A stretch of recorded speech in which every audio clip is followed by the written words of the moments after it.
Good morning friends. कैसे हो आप लोग? बढ़िया। ठीक है ठीक है ठीक है फ्रेंड्स, आज लेंगे ट्रांजैक्शन नंबर 7 to 12। ठीक है, ये वाले वीडियो में देखते हैं कितने ज़्यादा ले सकते हैं।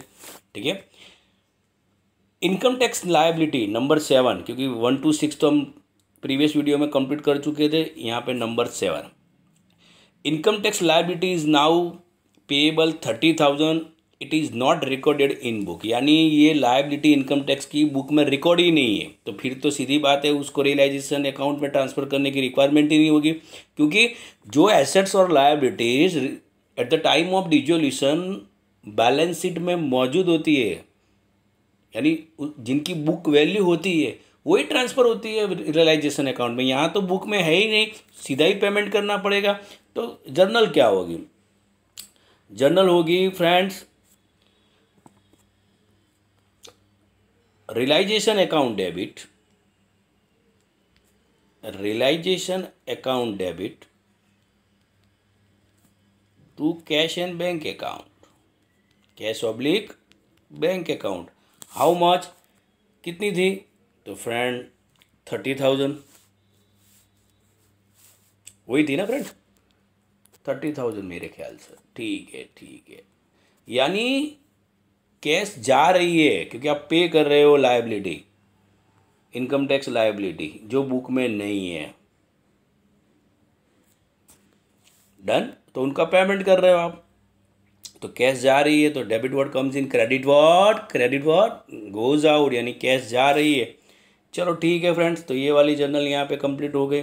एक ही जर्नल आएगी, यानी जो भी assets and liabilities eight the time of dissolution book में है ही नहीं, यानी वो बैलेंस बुक में यानी बैलेंस शीट में eight the time of dissolution उनका प्रेजेंस ही नहीं है, तो सीधी बात है एक ही जर्नल आएगी, सीधी डायरेक्ट पेमेंट करो।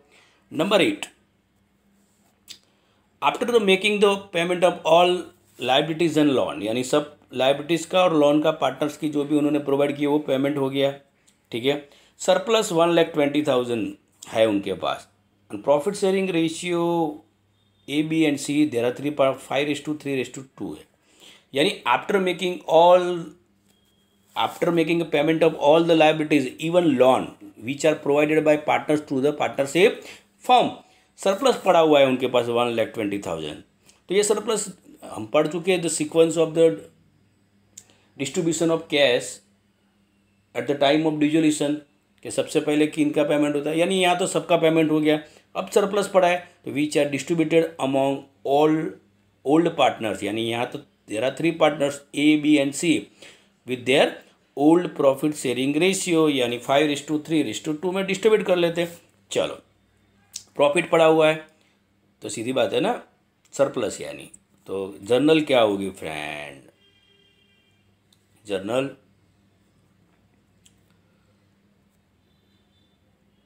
Realisation account debit,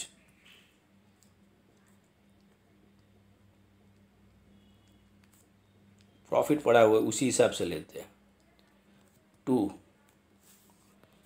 A capital account, to B capital account,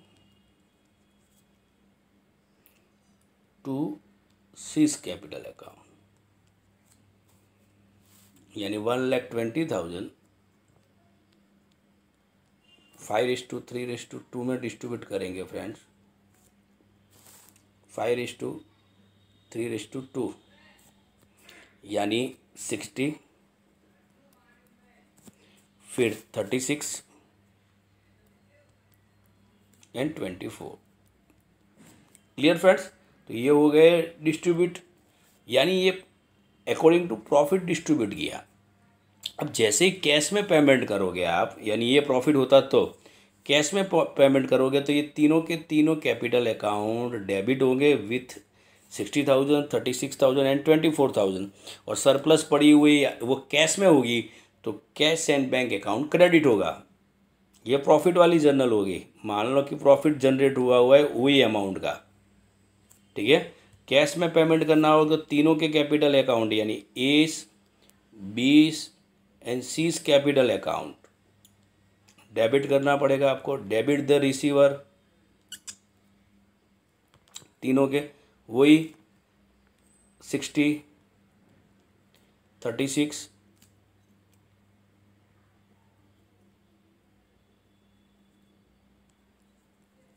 and 24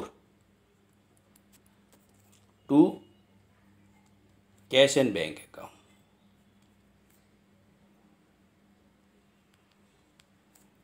How much? 120. ठीक है, 1,20,000। तो ये हो गई फ्रेंड्स, मैंने दोनों आपको एक्सप्लेन कर लिए, प्रॉफिट को डिस्ट्रीब्यूट कर लेने की और कैश को डिस्ट्रीब्यूट करने की। Done, clear. चलो फ्रेंड, ये भी हो गई जर्नल। आगे लेते हैं friends. Number 9, machine is disclose in the books at the time of dissolution for 2 lakh rupees, book value realise. यानी ये तो सीधी सिंपल है, पहले मशीन को ट्रांसफ़र कर दो रियलाइजेशन अकाउंट में। डन, फिर आपकी हो जाएगी रियलाइजेशन प्रोसेस स्टार्ट। तो सबसे पहले मशीन को ट्रांसफ़र करते हैं तो जनरल क्या होगी, पहले वाली रियलाइजेशन अकाउंट डेबिट,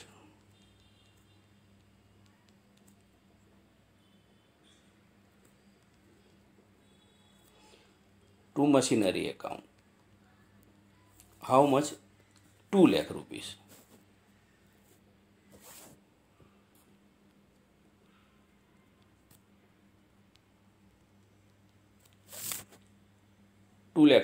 सेकंड, अब उसको रियलाइज सेल करके पैसे रियलाइज करते हैं तो जर्नल क्या आएगी फ्रेंड्स, जब आप उसको सोल्ड करके पैसे रियलाइज करोगे तो पैसे आ रहे, debit word comes in, cash and bank account debit to realisation account 2 lakh rupees. Clear. यानी सबसे पहले एसेट्स को रियलाइजेशन अकाउंट में ट्रांसफ़र किया जाता है। तो सीधी बात है कि मशीन एसेट्स है, assets always has a debit balance, तो उसको पहले क्रेडिट करो, यानी ये क्लोज हो गया, यानी ये रियलाइजेशन में ट्रांसफ़र हो गया। फिर उसको सेल करो मार्केट में, ओपन मार्केट में, तो आपको 2 लाख रुपीज़ मिल गया, यानी बुक वैल्यू रियलाइज हुई है। तो debit word comes in, cash and bank account debit to realisation account. Okay, done. चलो, यानी ये भी कंप्लीट हो गया आपकी जर्नल। नेक्स्ट, मशीन वाला हमारा पॉइंट कंप्लीट हो गया। Number 10, one partner has accepted a responsibility to undertake dissolution procedure, यानी dissolution procedure which is handle by the one partner. In the return it is decided to pay remuneration 20,000, यानी जो वो dissolution process को handle करेगा तो उसको 20,000 remuneration पे किया जाएगा। On account of expenses firm has paid him 12,000, यानी फर्म ने अकाउंट को जो कंसिडर किया था कि एक्सपेंसेस, तो फर्म ने उसको 12,000 एक्सपेंसेस पे किया। चलो, सबसे पहले रेम्यूनरेशन है तो फर्म के लिए तो एक्सपेंसेस हुआ, तो उसको रियलाइजेशन अकाउंट में ट्रांसफ़र करते।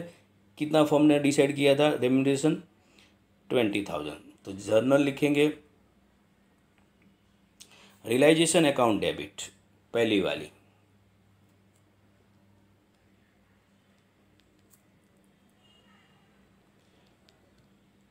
Realisation account debit, how much?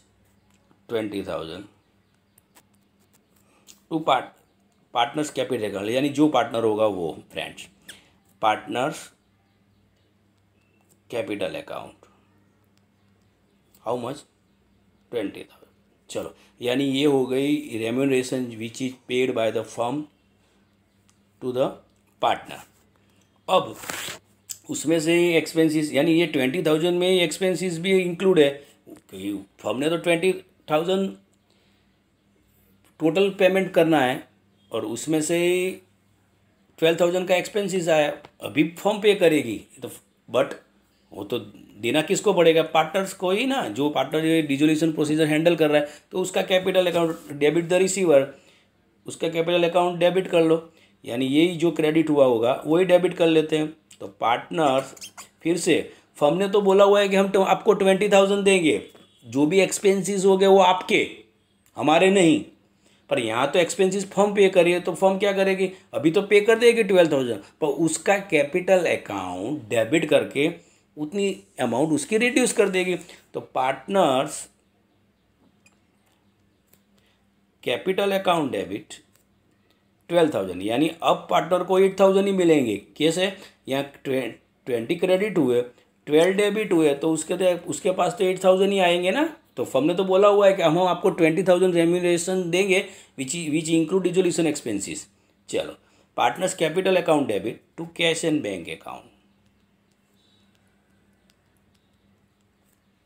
ठीक है, हाउ मच, 12,000, डन।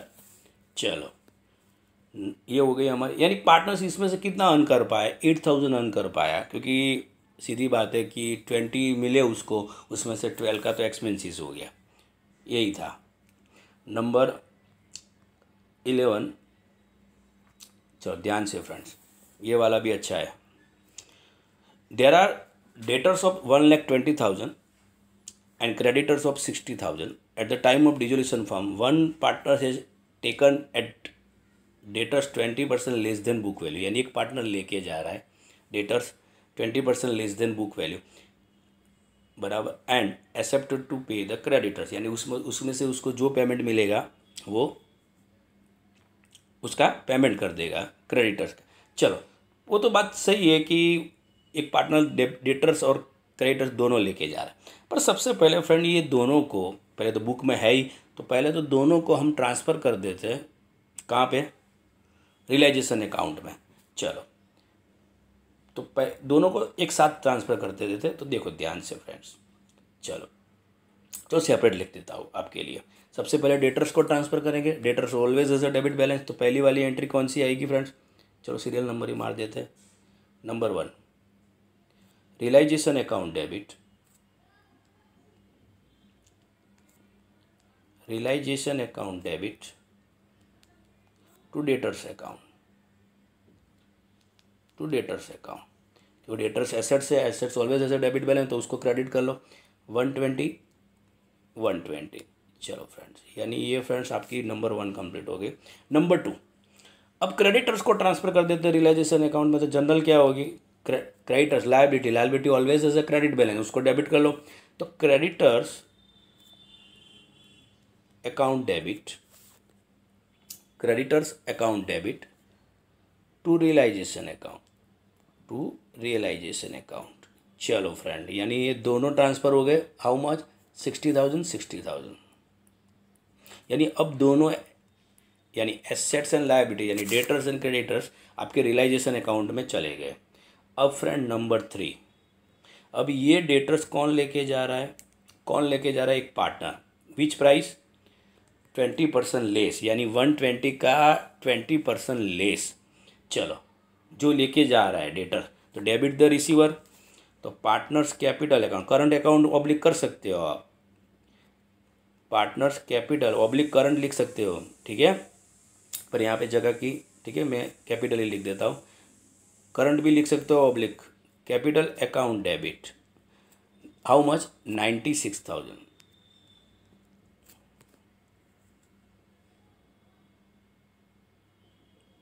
96,000, क्योंकि वो 20% लेस प्राइस पे लेके गया, यानी 1,20,000, मैं यहाँ पे लिख रहा हूँ आपकी एक्सप्लेनेशन के लिए, -20%, आप कैलकुलेटर से कर सकते हो, ठीक है।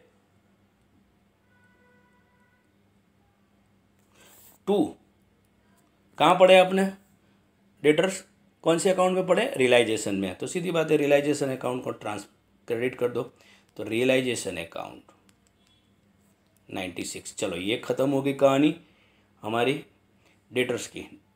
नंबर 4, अब वो लायबिलिटी का पेमेंट करेगा, वही खुद ही करेगा, तो सीधी बात है क्रेडिट द गिवर, दो तो पार्टनर्स कैपिटल अकाउंट क्रेडिट होगा, तो डेबिट, क्रेडिटर्स कहाँ पड़े हुए हैं, रियलाइजेशन में, तो उसको अब क्रेडिट पड़े हुए तो डेबिट कर देते, तो realisation account debit,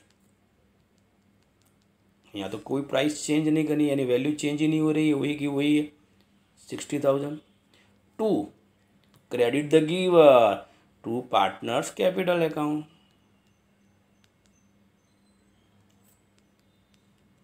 how much, 60,000, done. चलो फ्रेंड, तो ये हो गई चारों की चारों, क्रेडिट द गिवर, यानी ये भी क्लियर हो गया। चलो नेक्स्ट, यानी डेटर्स क्रेडिटर्स वाला भी कंप्लीट हो गया फ्रेंड। नंबर 12, यानी ये वाले सम में ये last, the profit sharing ratio between partners A RBI 3:2:1 undertake the disposal of the following balance, यानी यहाँ पे रिजर्व प्रोवाइडेड है, तो जनरल रिजर्व 18,000 है, debit balance of profit and loss 12,000 है, WACF यानी वर्कमैन एक्सीडेंट कॉम्पनसेशन फंड है 18,000। अब इनको डिस्ट्रीब्यूट करना है, तो सबसे पहले किसको डिस्ट्रीब्यूट करते हैं, जनरल रिजर्व को फ्रेंड, ठीक है। तो ये कर सकते हो आप। चलो एक काम करते हैं, ये वाले वीडियो के लिए सेपरेट एक हम बना देते हैं एक और वीडियो, क्योंकि ये वाले वीडियो में फिर वो टाइम ज़्यादा जाएगा, ठीक है। तो ये वाली जो 12 नंबर की हमारी जनरल है उसको एक नेक्स्ट वीडियो में ले लेते हैं, ठीक है। तो ये वाला ट्रांजेक्शन नंबर 12 हम नेक्स्ट वीडियो में लेते हैं। ये वाले वीडियो में इतना ही। Have a good day.